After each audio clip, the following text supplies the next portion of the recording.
Hello, Kenajoku here. How are you guys doing? And in this video, I'm going to be talking about HMO. HMO is a house of multiple occupancy. So stay tuned.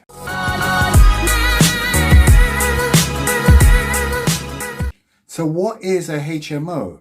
Well, a HMO typically, if you think about it like this, imagine you had a house and you sliced it into 4 pieces, and each piece you let out separately.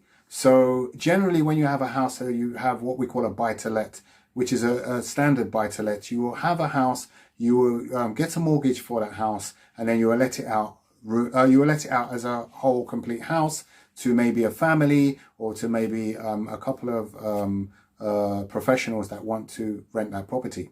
Now with a HMO, you maximize the rent by splitting the property into as many components as possible. So say, for example, if it's a 5-bedroom house, you could perhaps get 4 lettable rooms out of that property and then have the 5th room as a shared communal area. Usually when you're doing buy-to-lets, you're looking at obtaining achieving the 5th room as your profit. So what you get for the 5th room is usually generally your profit. That's how you work out roughly what a HMO is. Now there are lots of different legislation, different rules and regulations that are in place that you have to be aware of. For example, you will need a license, a HMO license. You would need to make sure you have all the fire regulations in place, fire doors, fire blankets, fire alarms, etc. You need to have all of these in place properly. I won't have enough time to go into the full detail about this, but I just want to give you a general overview of what's involved.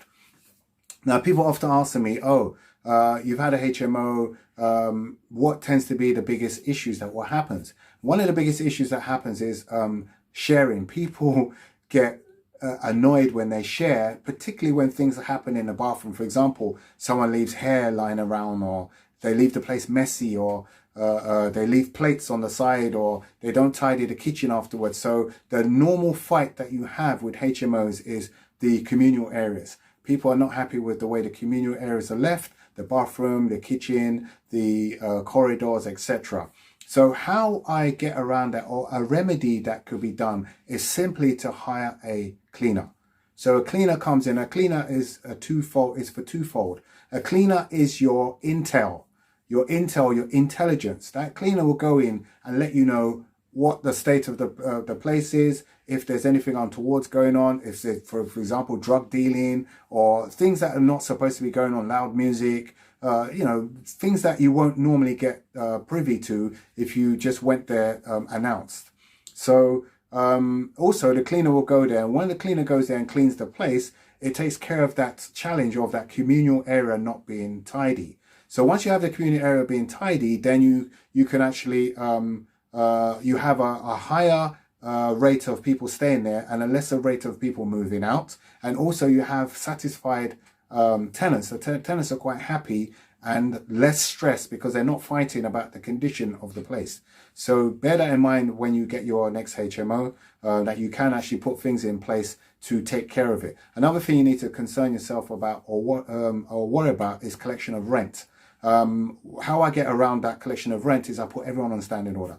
Everyone should be on a standing order. And what I tend to do with my HMOs is that I have a central person. So that central person almost lives there a bit. It's almost like an in-house agent that stays there. So they look after the place, and the money comes directly from their account. So I've got one lump sum of money coming from their account paid into my business account, while all the tenants are paying this one person. So you don't have the situation of running around chasing tenants on a Saturday morning, ringing the bell, they're rubbing their eyes, coming to the door and say, yes, sir, oh, I put the money in our account tomorrow, I'm so sorry, I forgot, all that kind of stuff. So bear these things in mind. You need to automate the process as much as you possibly can.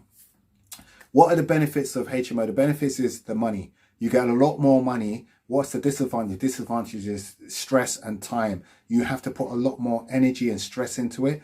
Also, you have more wear and tear on your property. So the property will be more used because you have a high turnover of tenants. And that's another thing, a high turnover of tenants. You know, you'll be quite frequently refreshing the tenants because an average tenant stays for 3 months, whereas on a buy to let, an average tenant stays for about 12 months. Even though they have a 6 months tenancy, they tend to extend that tenancy and stay for 12 months.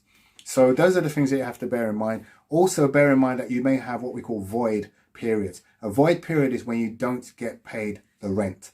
You know, there's no rent coming in because the place is empty. So you need to try to maximize the people that are staying there to stay as long as possible. So you might incentivize those people by having luxuries there, like a TV, like a nice communal area. It could be a cinema room, for example. The cleaner is another thing. By the way, you should always add that cleaner cost to the rent and use it as a perk.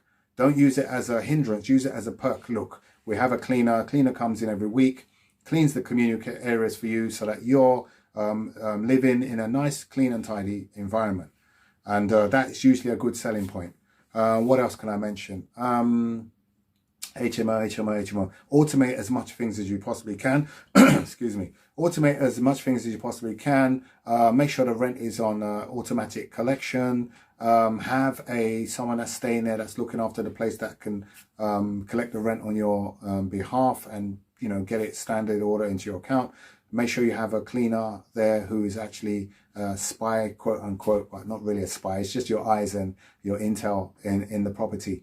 And do your due diligence. Do your due diligence properly. Make sure you've got the right property in the right area that's got the right tenants coming in as well, because there's no point having a lovely HMO, a nice house, it's got lovely rooms, and no one is, you know, there's no tenants there. There's no, you know, there's no business. If there's no business, you know, no tenants equals no business. So you got to really bear that in mind as well. What else would I say about HMO? Try your best to have them self-contained. By this I mean, if possible, if you can have a shower and maybe a small kitchenette area in that HMO, it will be almost like a self-contained studio flat, and that will keep tenants there longer than you would have on a normal basis, in my experience anyway. I'm not saying that this is the case for everywhere, because it does depend if you're in London or out of London. Out of London tends to have you know, more flexibility with people sharing. Inside London, if they've got their own area, then, you know, you can get better rents for that. So I hope that helps. Remember to like, share, comment, hit the subscribe button, and also I will put a link in the description below if you want to reach out to us. If you want to learn some more about property investing, if you want to, you know, get behind the scenes and find out a bit more about the different strategies that you can do, reach out to us, and then we can see how we can help you. And I hope that has helped to give a little bit of background behind HMO. I know it's a huge topic that I could spend hours and hours and hours talking about, but I just thought I'd put this very short video together just to give you a little bit of an insight and give you a taste of what it is actually about. So I hope that helps. Take care. And remember to like, comment, and subscribe. Thank you. Take care. God bless you.